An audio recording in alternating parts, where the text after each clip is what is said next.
تمام علمای دنیا توافق کردند که ما 6 ارزش در زندگی خود باید به ترتیب داشته باشیم و انسان سالم کسی است که روزمره در زندگی خود برای 6 چیز هدف دارد. اولش سلامت است، جور بودن است. دومین ارزش علم است، بعد از صحت علم و آگاهی است. انسان سالم کسی است که بعد از اینکه جور است دنبال علم است. سوم دوستای نازنینم شغل و درآمد است که یک لقمه نان حلال پیدا کرده بتونید. پول اول نیست، یادتان باشه. چهارم روابط خویشاوندی را فراموش نکنید. ما بعضی وقت آنقدر درگیر خود میشیم که دیگر فراموش میکنیم.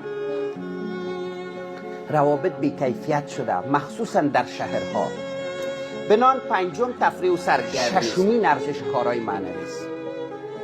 بعد از اینکه بر خود رسیدیم اول خود ما سر ما حق داریم، بعدش به فکر دستگیری دیگرها باشیم.